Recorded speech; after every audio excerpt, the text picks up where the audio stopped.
Hello and welcome to English classes.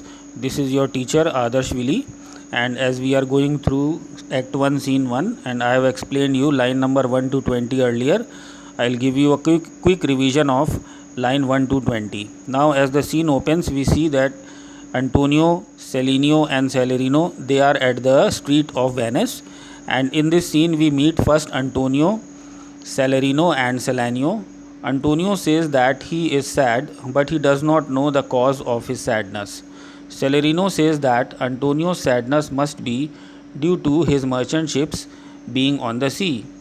Celanio requests Celerino and says that if he had similar ships on the sea, he would have constantly watched the direction of the wind in order to see whether the wind was favorable to his ships or not. Now in this context we see that further the speeches are made by these two characters and they try to assess what is the reason of Antonio's sadness.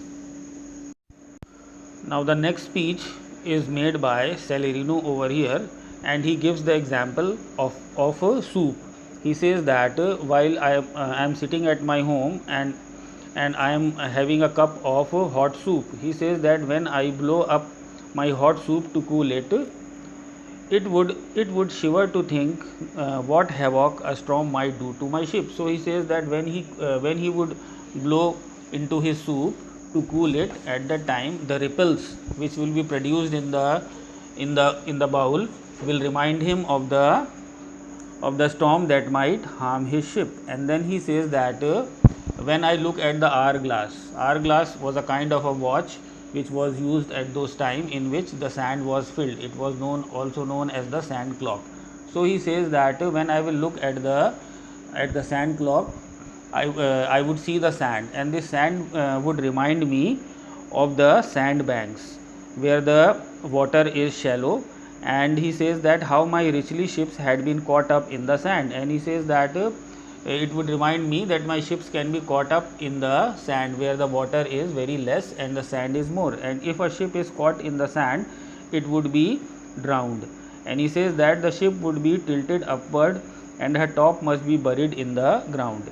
If I would go to the church and but look at the stone building, I might be reminded of the perilous rocks which merely striking the side of my gentle vessel would scatter all her spices on the sea and clothes forming the raging water into silk. So he says that if my ship are caught by or are struck by the perilous rocks or the uncharted rocks which are found in the sea, then my ships will be broken, and all the merchandise which are found in the ship. Antonio's ships were very richly laden and they were carrying spices and silk. So he says that all the spice and silk that would be scattered in the sea. In short, he says that my ships, which a minute ago meant so much value to me, would worth nothing. If I had a mind and begin the subject of my thought, can I help thinking that should such a courtesy happen? And then he says that it would make me sad. He says that if I were sad, then I would not be able to pay courtesy to my friends and I would always be engaged in my own thoughts. So in this way he says that my friends will naturally be worried about my well-being. So this way he tries to convince Antonio that if you are sad, it is not your fault, but it is because your ships are in the sea and you are worried about the safety of your ships, and any person who is in a similar situation would feel like that. So there is nothing to be sad about your ships. Then Antonio says that take my word for it. Now Antonio is giving a reason over here, that he is saying that I am not worried about my ships. Antonio says that take my word for it, no thought of my ships abroad makes me sad. Blessed be my fortune that all my merchandise is not locked up in one ship, nor are all my ships bound to one place. So he is saying over here that I am very fortunate and that I have not invested all my money into the ships. So he says that I have enough money left with me and I am not worried about the safety of my ships. And he says that my ships are not coming from one place, they are coming from different places at the different time.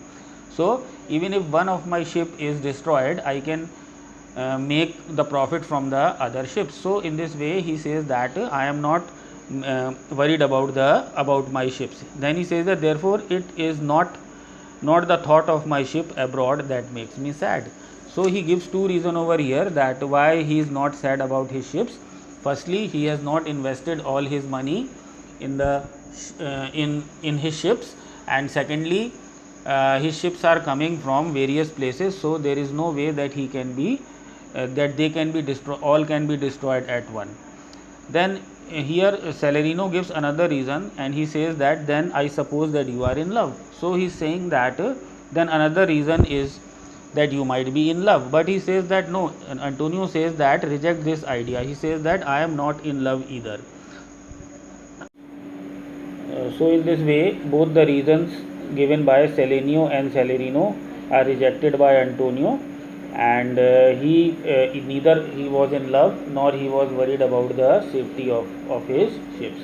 So with this we come to the end of line number 50, and we will continue with the same in the next video. Thank you for watching this video.